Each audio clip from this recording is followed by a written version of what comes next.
आज के इस भव्य और मैं कहूँगी बहुत ही गरिमामय कार्यक्रम में MR JD Gandhi welfare society के तहत जो आयोजित मैं कहूँगी गुरु शिष्यों का सम्मान कार्यक्रम, ये औचित्य नहीं होगा अगर ऐसा मैं कहूँ तो। इस कार्यक्रम में मंच पे विराजे हमारे संगठन के अध्यक्ष आदरणीय पंडित जी, इस शहर के बहुत ही लाडले तो है ही हैं, मैं कहूँगी विधानसभा में जिनकी आक्रामक गूंज जब सुनाई देती है तो अलवर के लोग गर्व करते होंगे। ऐसे हमारे MLA साहब, मंच पे विराजमान सभापति अशोक जी, VK अग्रवाल साहब, विजय डाटा जी। अभी विजय जी की बात को मैं खट्टर करूँगी, पहले ही आपको बताती हूँ मैं। श्रीमती शशि तिवारी जी, दौलत राम जी, बहुत अच्छा आपने जानकारी दी। मैं सोच रही थी कि मैं उनके बारे में बोलूँगी लेकिन आपने बोल दिया, मेरा काम आपने कर दिया। अच्छी बात है, मुझे दोबारा नहीं बोलना पड़ेगा, पर ऐसे शख्स के बारे में बार बार बोलना भी कम है, ऐसा मैं मानती हूँ। मंजू जी और राहुल गुप्ता जी, दीप कमल जी, अशोक जी कहाँ हैं जी? अशोक मेरे को दिखे नहीं थे। अशोक जी और दिनेश जी जो बातों से बात किए जा रहे हैं और आप लोगों को भी बांधे जा रहे हैं, और बहुत अच्छी अच्छी बातें। मुझे तो लगा कि हम लोग इतने अच्छे स्पोक्स पर्सन सरकार के नहीं हो सकते जितने अच्छे उन्होंने योजनाओं को अपनी बातों बातों में ही आप तक पहुंचा दी। वेल डन, बहुत ही बढ़िया। और लास्ट में जिनके कारण मैं यहाँ पहुँची उनको कैसे भूल सकती हूँ, जुगल जी, एक ऐसे पिता के पुत्र जो पीढ़ियों को आगे लेके चल रहे हैं, उनकी भावनाओं को और उनके सपनों को साकार कर रहे हैं इस शहर में। मेरी बहुत सारी शुभकामना जुगल जी आपके साथ। इस कार्यक्रम के लिए मेरे पास शब्द नहीं है, मैं आप लोगों को धन्यवाद कैसे दूं। मुझे जिस प्रकार के लोगों का चयन आप लोगों ने किया वो बहुत ही उम्दा, क्योंकि बनवारी जी और पंडित जी मुझे बताए जा रहे थे। मिसेस कपूर, आपको भी बहुत नमस्कार करना चाहूँगी आपके बारे में। जनरली होता नहीं है, होता क्या है कि एक सम्मान देना है, बहुत सारे लोगों को आप इकट्ठा कर लो और सम्मान दे लो, एक कार्यक्रम का आयोजन कर लो। मुझे इस कार्यक्रम में ऐसा नहीं दिखा कि वास्तव में डेप्थ वाले लोग हैं जिन्होंने बहुत कुछ अपने शहर, अपने जिले, अपने गांव और स्वयं के लिए बहुत कुछ किया। इसलिए मैं उन सबको सम्मानित करके मैं सोचती हूँ कि आज मेरा भी मान बढ़ाया है आप सब लोगों ने। कितने बड़े हस्ती को सम्मान करने का अवसर मिलना और इतने अच्छे लोगों को सम्मान करने का अवसर मिलना, मतलब मेरा भी सौभाग्य थोड़ा आगे निकल गया। इसलिए मैं बहुत कृतज्ञ हूँ आप लोगों की। आप लोगों ने बहुत काम किया मैम, सारे लोग, जिन लोगों को यहाँ, और बच्चियों को विशेषकर, तो यंग जनरेशन है, जो लड़कियाँ हैं, वो कह रहे थे कि लड़कों को नहीं किया है, तो मैंने कहा लड़के मिलते भी नहीं, अगर हम ढूंढने चलते ना, ये तो बालिकाओं का ही सम्मान था। अगर मैं लड़कों को ढूंढती या गांधी जी ढूंढते तो 10 लड़कियों पे 1 लड़का। हमारा जेंडर इक्वलिटी तो गड़बड़ हो गया है, ये मैं मानती हूँ, 1:4 हो गए हैं। पर अगर हम एजुकेशन की क्वालिटी पे बात करने जाएं, एफिशिएंसी की क्वालिटी पे बात करने जाएं, या और किसी क्वालिटी पे बात करने जाएं, तो ये जेंडर इक्वलिटी वहाँ भारी हो जाती है, वहाँ 1:10 हो जाते हैं। लड़के तो बेचारे 1, हम 10 हो जाते हैं। इससे अच्छा किया है कि आपने बालिकाओं का ही सम्मान किया और इसी को आगे बढ़ाते रहिए। पर ये भी एक बात है कि समाज में अगर ये असमानता बढ़ती है तो ये भी एक चिंता की बात है। हम गाड़ी के 2 पहिए हैं, ये समान रूप से आगे बढ़ने चाहिए। हम लोग युगों से पीड़ित लोग हैं, ये जो महिला, ये बालिका, ये नारी शक्ति, ये बातें बहुत समाज में होती है।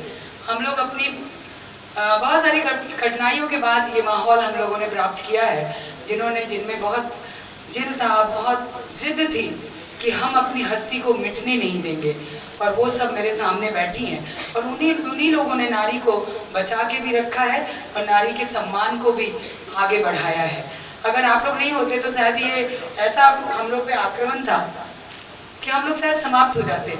आदिकाल में हम लोग बहुत अच्छे पद पे थे, वास्तव में देवी पूजी जाती थी, बेटियां और माँ पूजी जाती थी, लेकिन विदेशी आक्रांताओं के कारण काल और युग बदला और हमारी मानसिकता बदल गई। जो पुरुष हमें पूजते थे वो हमें पीटने और मारने के लिए पर्दे में नहीं डाले। एक विषम परिस्थिति देश में आया मुगलों के काल में, और भी बहुत सारे आप लोग इतिहास के जानकार होंगे, जिसमें बेटियों को पर्दा के प्रथा में डाला गया, बेटियों को बेड़ियों में जकड़ा गया, जल्दी विवाह करके भेजा गया, बाल विवाह, पर्दा प्रथा, ये चीज़ों की शुरुआत हो गई। लेकिन आज़ादी के बाद भी उन प्रथाओं से हमको मुक्ति नहीं मिली।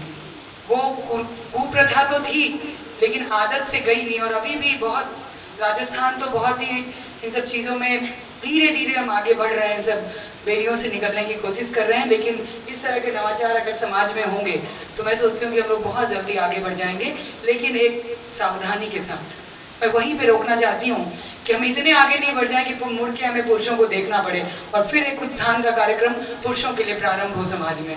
हम साथ साथ चलें, साथ साथ बढ़ें और साथ साथ रह के इस भारत की कल्पना करें। तो मुझे लगता है कि जो हमारे पूर्वजों ने देखा है, इसी से देश का जो विश्व गुरु की बात करते हैं पूरी होगी। डॉक्टर साहब, मैं एक बात की आपत्ति जो करने वाली थी आपके, मेरे भाषण का मोड कुछ और था, लेकिन आपने बोला तो सारा चेंज हो गया। उन्होंने कहा कि मैं माओ को कहना चाहता हूँ कि बेटियों को हाउसवाइफ ना बनाएं। मेरे से बहुत हाईली ऑब्जेक्शन है। मैं एक बहुत अच्छी हाउसवाइफ हूँ, मैं बहुत गर्व करती हूँ कि मैं हाउसवाइफ हूँ और मैं 24 आवर की वर्कर हूँ, विदाउट पेमेंट वर्कर। हमारा कोई सैलरी नहीं है, लेकिन हम बहुत गर्व करते हैं कि हम ऐसा काम करते हैं जो कोई पुरुष नहीं कर सकता। कभी हाउस मैन सुना है आपने? ये नाम हमारा राइट है साहब, इस राइट को हमसे मत छीनिए। और जिस लड़की में, जिस माँ में, जिस औरत में अगर ये गुण नहीं है तो भारत की सुपर वुमेन भी नहीं है, मैं ये कहना चाहती हूँ। और आज की बेटियों को विशेषकर हवाई जहाज भी उड़ाएंगे, समुंदर में भी जहाज चलाएंगे और अग्नि भी हम छोड़ेंगे और हम राष्ट्रपति और प्रधानमंत्री भी बनेंगे, लेकिन अपनी रसोई नहीं छोड़ेंगे जिसमें हमारी ताकत। वहीं से तो हम उड़ाने की क्षमता और उड़ने की क्षमता लेते हैं। सिर्फ बेटियों में नहीं, बेटों में भी संस्कार वहीं से डलते हैं। इसे वो छोड़ने के लिए मत कहिए। ये पुरुषों की चाल हो सकती है कि हमें फिर कमजोर किया जाए, मैं ऐसा सोचती हूँ। इसलिए बेटियां कतई नहीं, चाय बनाना भी सीखना और गर्व से कहो हाउसवाइफ है। वर्किंग वीमेन क्या है? वर्किंग वीमेन कोई फिलॉसफी में कोई शब्द ही नहीं है। हम लोग सब हाउसवाइफ हैं और इस हाउसवाइफ के साथ हमने अपने घर का, अपने परिवार का, अपने समाज का और अपने देश का निर्माण किया है। जिस दिन ये भूल जाएंगे, ये देश का निर्माण नहीं हो सकता। ये मान के चलिए, इस दुनिया की अद्भुत कृति हैं हम लोग और इस कृति को दिमाग में रखिए, इसको खत्म मत कीजिए। बहुत सारे बाहर के लोगों ने आके इस आज़ादी की लड़ाई को महिला और पुरुष के बीच की लड़ाई बना दी। इस लड़ाई में हमें नहीं पड़ना है। हम एक दूसरे के प्रतिद्वंदी नहीं हैं, हम एक दूसरे के सहयोगी बन के आगे बढ़ना चाहते हैं। और उन पुरुषों ने इस लड़ाई को ज़्यादा हवा दी जो लोग चाहते हैं महिलाएं कमज़ोर रहें। इसीलिए हम 8 मार्च को बहुत सारी अगरबत्तियाँ, मोमबत्तियाँ जला के महिला दिवस मनाते हैं। मुझे इसकी आवश्यकता नहीं है, ना आप लोग को होनी चाहिए। हर दिवस हमारा है, क्योंकि हमारे बिना घर अधूरा है और घर के बिना ये पुरुष अधूरे हैं। कौन है हमारे बिना? अगर हम सृजन करता है तो फिर हम ऐसा क्यों सोचते हैं कि हमें पुरुषों जैसा बनना है? क्यों बनना है? जिन्हें हमने बनाया उनके जैसा हमें क्यों बनना है? बिल्कुल नहीं बनना है।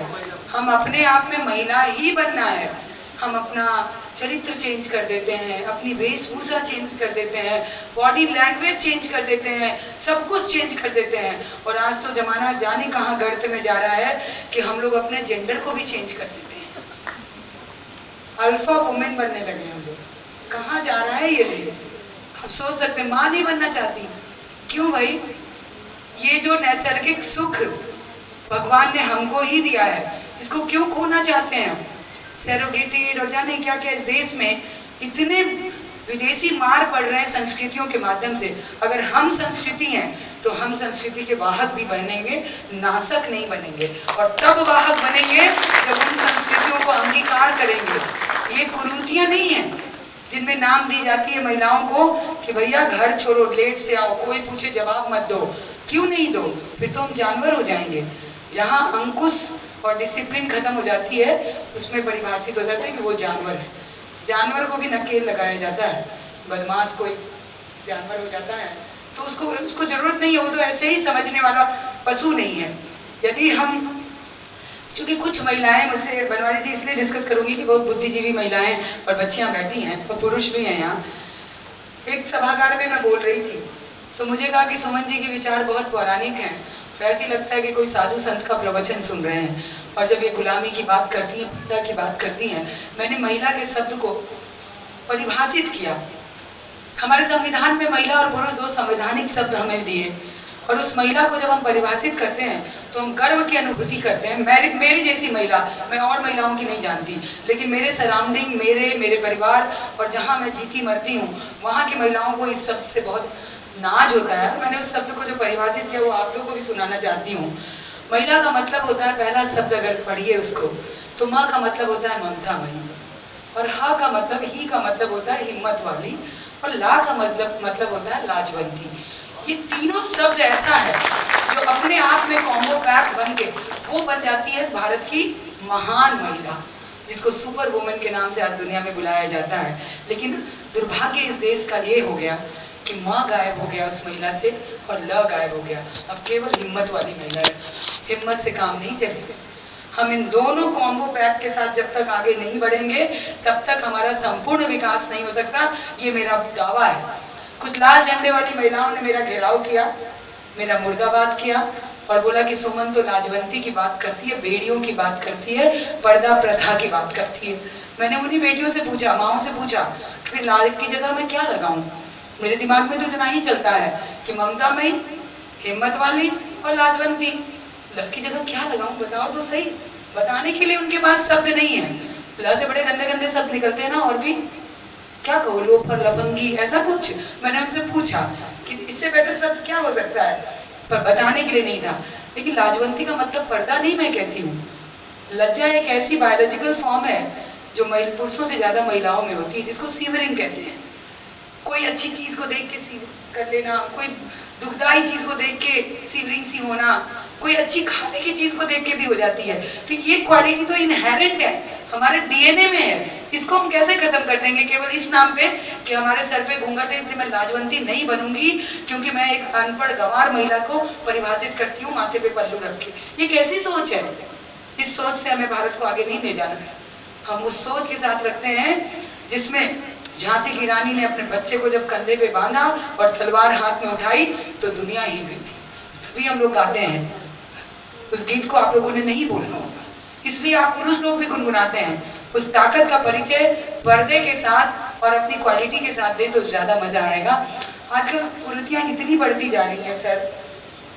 हम लिविंग इन में बिलीव करते हैं। अभी तो सुप्रीम कोर्ट भी कुछ ऑर्डर कर रहा है। मैं माननीय न्यायालय के अगेंस्ट कभी नहीं बोलना चाहती, ना बोलूंगी, क्योंकि हम लोग सब संवैधानिक लोग हैं। लेकिन लिविंग रिलेशनशिप का एक ऐसा विभत्स रूप हमारे पास आता है जब मैं आयोग में बैठती हूँ कि हम साथ रहेंगे, साथ हम पुरुष को टेस्ट करेंगे कि वो मेरे जीवन साथी बनने लायक है कि नहीं। अरे मेरी शादी के 30 साल हो गए, मैं आज तक नहीं जान पाई कि पुरुष कैसा प्राणी होता है। हम रोज ही टेस्ट करते हैं उसको। अब 3 दिन, 4 महीने, 6 महीने में कैसे जान लोगी कि ये आदमी मेरे लिए परफेक्ट हो जाएगा? ये तो जीवन भर, बल्कि 7 जन्मों का कनेक्शन होता है हमारा। एक दिन में आप कैसे जान जाओगी?